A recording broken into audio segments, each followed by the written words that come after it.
As you may have heard, the CyberWire's new subscription program, CyberWire Pro, is designed for security professionals and all others who want to stay abreast of cybersecurity news.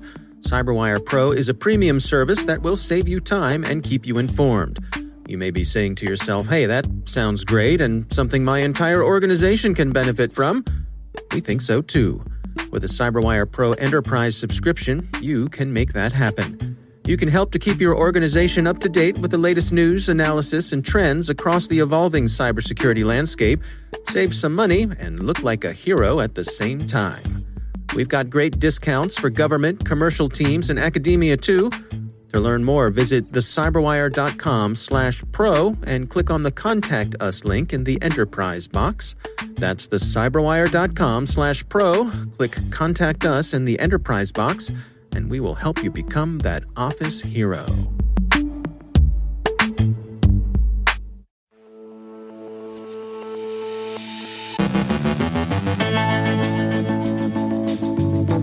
Lebanon Cedar is quietly back and running a cyberespionage campaign through vulnerable servers.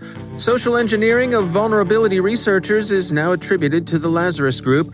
That SolarWinds incident is a lot bigger than SolarWinds. Notes on social media and the short squeeze. Verizon's Chris Novak looks at the changing landscape of ransomware payments.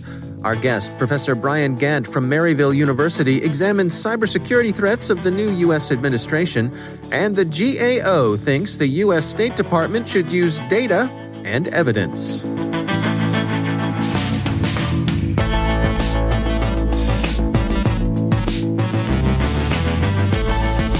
From the CyberWire studios at Data Tribe, I'm Dave Bittner with your CyberWire summary for Friday, January 29th, 2021.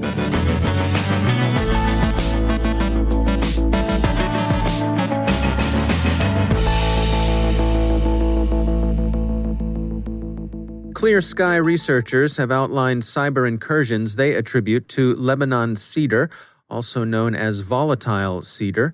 It's a threat actor in Lebanon, believed to be associated with the Hezbollah faction that operates from that country, although earlier reports from security company Check Point have reported seeing connections between the group and the government of Lebanon. In any case, the group is said to be motivated by political and ideological interests, and it casts a very large net in the information it collects. Lebanon Cedar has prospected targets in the United States, the United Kingdom, Egypt, Jordan, Lebanon, Israel, and the Palestinian Authority. Lebanon Cedar is using a new version of the explosive V4 Rat and the Caterpillar V2 web shell installed in vulnerable servers. Many of the victims were telecommunications providers. More than 250 servers were compromised in the campaign. Clear Sky regards the use of the explosive rat as the smoking gun of attribution. As the firm puts it in their report, quote, "We attributed the operation to Lebanese cedar, also known as volatile cedar, mainly based on the code overlaps between the 2015 variants of explosive rat and Caterpillar web shell to the 2020 variants of these malicious files. We identified a high degree of similarity between the rat we identified to the original explosive rat." End quote. No one else, they say, uses it. Lebanon Cedar has been active since around 2012 and has acquired a reputation for circumspection, proving itself to be both unobtrusive and effective. It had been quiet for the last couple of years, but it's now apparently resurfaced. Microsoft has attributed the recently exposed long-con social engineering of vulnerability researchers to the North Korean group Microsoft calls Zinc and most others know as the Lazarus Group. To recap some background on the incident, this Monday, Google's threat analysis group reported that a North Korean threat actor had been engaged in a social engineering campaign that targeted vulnerability researchers. The campaign represented a significant advance in subtlety and craft on Pyongyang's part, a departure from the noisy smash-and-grab hacking so often attributed to the DPRK. The threat actors created research blogs and multiple Twitter persona that they used to discuss various publicly known vulnerabilities, often claiming successful development of proof-of-concept exploits. The Register aptly called the campaign a long con. The goal was espionage and not the direct financial theft that's frequently the objective of North Korean cyber operations. As far as Microsoft's report is concerned, it confirms much of what Google's researchers had concluded about the threat actors' methods. Microsoft writes, quote, "After building their reputation across their established social media accounts, the actors started approaching potential targets on social media platforms such as Twitter and LinkedIn. The conversations were often seemingly innocuous, asking security questions or talking about exploit techniques. If the researcher was responsive, the actor would offer to move communication to another platform, such as email or Discord, in some cases to then send files using encrypted or PGP-protected zips." End quote. Redmond provides a set of indicators of compromise, and they offer some advice for those who might be affected. Should you have visited one of the blogs owned and operated by Zinc, Microsoft's report has a list of them, you'll do well to run a full anti-malware scan and use the provided IOCs to check your systems for intrusion. If you find any of Zinc's malware, assume your system is fully compromised and rebuild it. To avoid being hit by something like this, Microsoft advises security professionals to use a virtual machine when they're building untrusted projects in Visual Studio or when they're opening links or files sent by parties unknown. The Wall Street Journal reports that the threat actor behind the SolarWinds supply chain compromise, probably a Russian intelligence service, will touch a very large number of victims. About a third of those affected by the incident don't use the afflicted SolarWinds Orion platform. CRN quotes industry sources to the effect that there's no finish line for cleaning up after this campaign. Acting CISA Director Wales said, according to the Journal, that the attackers gained access to their targets in a variety of ways. This adversary has been creative. It is absolutely correct that this campaign should not be thought of as the SolarWinds campaign. End quote. That is, this particular Huggy Bear was patient and foxy, knowing many things as opposed to just one big thing. The threat actor was able to move from one cloud to another, exploiting small features of the various ways software authenticates itself on the Microsoft service. If you remember other similar attacks against cloud services, notably China's 2016 Cloud Hopper industrial espionage campaign, and think that this is the same old thing, that seems not to be the case. CISA doesn't think so, at least. Acting Director Wales said the Soloragate campaign was substantially more significant than Cloud Hopper. The Journal quotes him as saying, "We continue to maintain that this is an espionage campaign designed for long-term intelligence collection. That said, when you compromise an agency's authentication infrastructure, there is a lot of damage you could do." End quote. After some retail trading platforms, notably the ironically named Robinhood, suspended, then resumed trading in GameStop and a few other heavily shorted stocks, it remains unclear what the self-organized social media book talkers did that was illegal, if indeed it was anything at all. Criticism of the trading suspensions was in the U.S. surprisingly bipartisan, CNBC says, with left and right-wing members of Congress seeing no crime in retail investors winning their bets at the expense of hedge funds' wagers. It's a novel phenomenon, and the SEC is seeking understanding. Robinhood is getting killed in online reviews by a whole lot of people who think its app is more like the kind of thing the Sheriff of Nottingham would run on behalf of Prince John. The U.S. Government Accountability Officer recommends that the State Department rethink its plans for a cybersecurity bureau. It's not a bad idea, says the GAO, but Foggy Bottom needs to think its plans through. GAO's report says, quote, "The United States faces expanding cyber threats and the challenge of building international consensus on standards for acceptable state behavior in cyberspace." End quote. It would like to see more data and evidence that would support the State Department's presumed belief that a new bureau could identify objectives and meet them. Quote, "Without developing evidence to support its proposal for the new bureau, state lacks needed assurance that the proposal will effectively set priorities and allocate appropriate resources for the bureau to achieve its intended goals." End quote. So go get them some data and evidence. Who could object to that?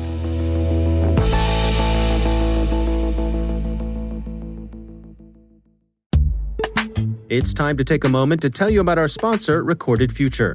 If you haven't already done so, take a look at Recorded Future's Cyber Daily. We look at it. The CyberWire staff subscribes and consults it daily. The web is rich with indicators and warnings, but it's nearly impossible to collect them by eyeballing the internet yourself, no matter how many analysts you might have on staff, and we're betting that however many you haven't got enough.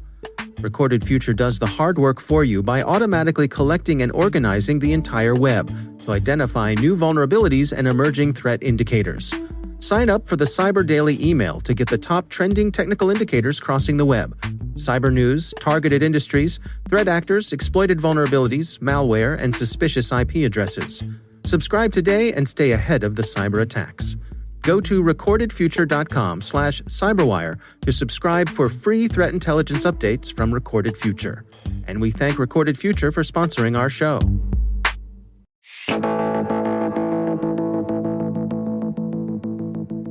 Professor Brian Gantt is an instructor of cybersecurity at Maryville University. Prior to his teaching career, he served in both the FBI and the Secret Service, protecting the Clinton administration from both physical and cyber threats. Dr. Gantt joins us with thoughts on the challenges President Biden and his team face as they bring their cyber strategies into focus. Well, as he comes into office, with the unfortunate events that happened at the Capitol with the Capitol breach, I think national security and domestic terrorism should be the items, in the forefront, as he comes into office. Attackers or threat actors, as we call them in the cybersecurity world, their main objective may be to just demonstrate that the U.S. is in chaos in terms of the different groups between the left and the right, a lot of the domestic terrorism that's occurring, militias and things of that nature. And they may just want to seek to attack national news outlets like CNN or Fox News, or they may go after government websites, OPM, DOD, White House websites, things of that nature, to cause any kind of disruption, knowing that the Capitol insurrection was successful and just seeing that the disruption that it caused.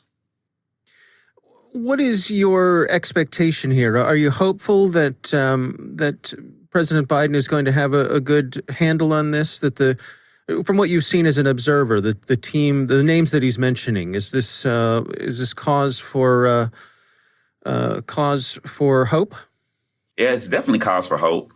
It seems as though his experience as a former vice president will kind of give him a leg up on, those intel briefings and reaching out to local, federal, and state partners to see what he can do to not only beef up the physical, but also the cybersecurity presence of this country. I was fortunate enough to guard Vice President Biden during my time as a Secret Service agent. And he was known to be very adept at, reading those intel subcommittee reports from Congress and acting on them where need be. So just in what I've seen in the last 4 or 5 days in terms of the number of National Guard troops and number of law enforcement officials who will be on hand, and this, the inauguration is considered an NSSE event, which is a national security event. So the impact and the ramping up of incident management is much easier when you have that NSSE designation. It's interesting when we had the riot at the Capitol, it was really an intersection of physical security and cybersecurity, but particularly in that, the way that some of those computer systems were accessed. People didn't have time to log out of machines, and we even have reports of some machines possibly being stolen. It strikes me with your background, having been with the FBI and then also the Secret Service, that that intersection of physical security is something that's within your experience that perhaps a lot of folks in cyber don't always think about. Absolutely. You hit the nail right on the head. Cybersecurity and physical security go hand in hand. And it's one of the things that I tell my students here at the university. You may think that they are two separate departments, but the liaison between the two, the better relationship you have with your physical security department and understanding physical security access to critical infrastructures and things of that nature, the better job you'll have at layers of protection. Security is all about layers. And that's one thing that the Capitol did not have. It did not have those protective rings. It did not have the physical bike rack pushed out far enough. It did not have the additional physical presence of National Guard troops or law enforcement officers surrounding that ring. And sometimes it's just as simple as putting a physical body outside of a server closet that houses some protective information. So, understanding the correlation between the two and accepting it will only enhance your security plan. That's Professor Brian Gantt from Maryville University. There is a lot more to our interview. Don't forget to go listen to extended versions of this and many other interviews at CyberWire Pro. It's on our website, thecyberwire.com.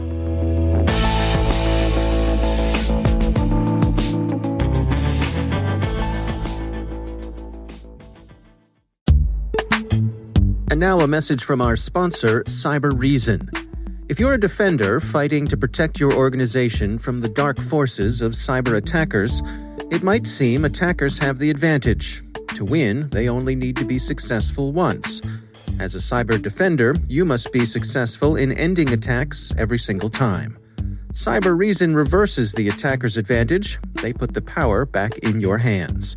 Their future-ready attack platform gives defenders the wisdom to uncover, understand, and piece together multiple threats, and the precision focus to end cyber attacks instantly on computers, mobile devices, servers, and the cloud. Wherever your organization is being threatened, CyberReason is ready to win the battle against cyber attacks, with you and for you. Join them and the world's leading companies. Together, we are the defenders. CyberReason. End cyber attacks. From endpoints to everywhere. Learn more at cyberreason.com.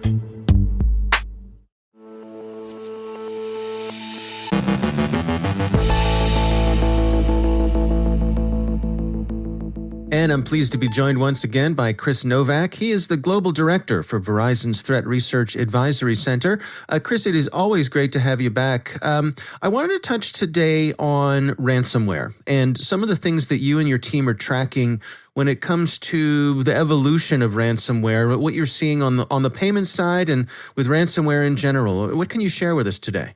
Yeah, thanks, Dave. Great to be back. And it's interesting because this is an area of research that we've done for quite a bit of time. We've been looking at ransomware, and it's kind of almost, I don't know if I want to say comical because it's so bad at the same time. But when we first started doing research into the area of ransomware many, many years ago, it was kind of one of those, hey, we should keep an eye on this. This might actually become something, but right now we're not really seeing all that much. Mm-hmm.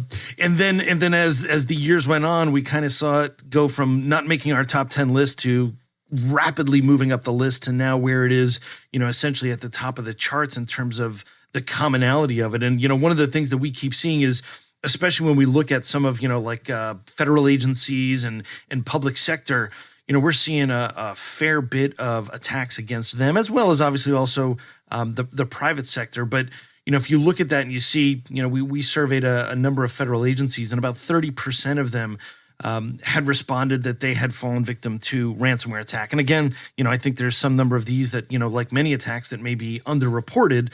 But the landscape there is changing dramatically because we're also seeing all of this being complicated further by things like COVID, where we're seeing that as being used as a foothold or an attractant to say, hey, how do we get people to click on a link? How do we get people to download something? How do we get people to share information?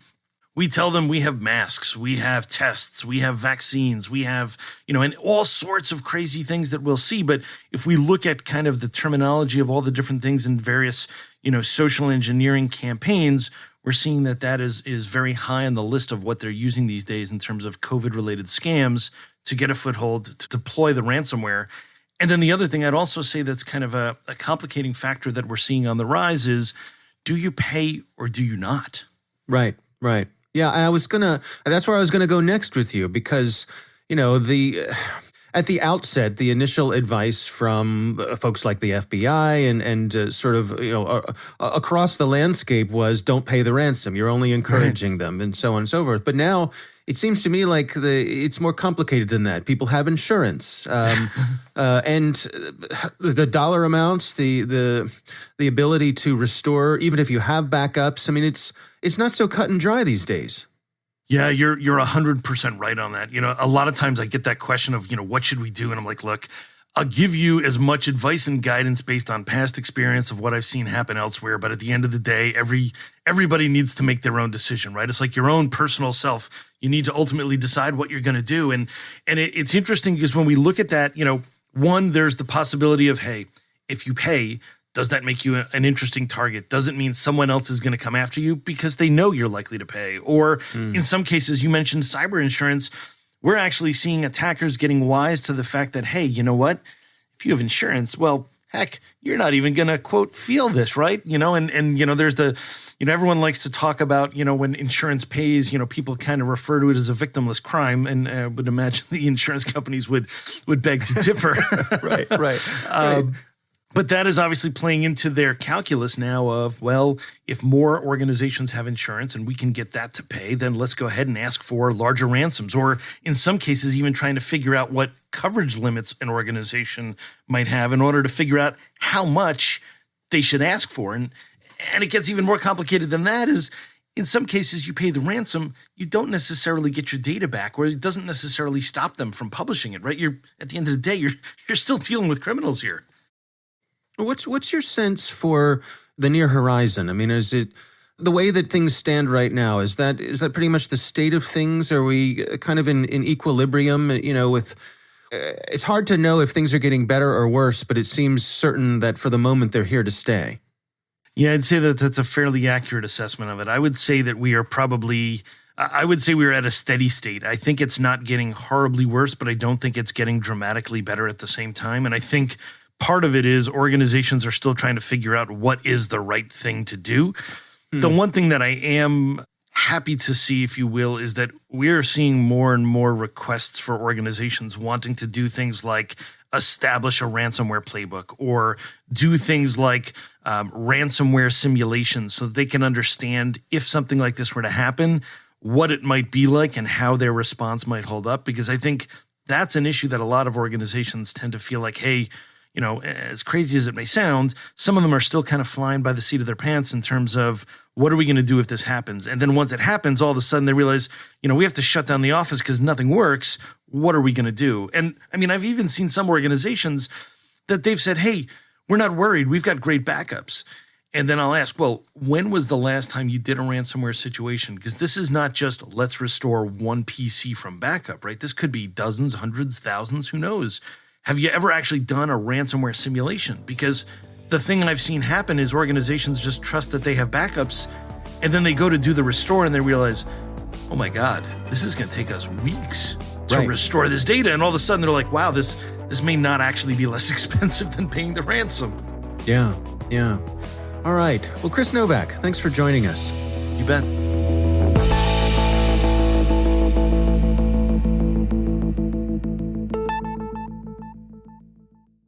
Thanks to all of our sponsors for making the CyberWire possible.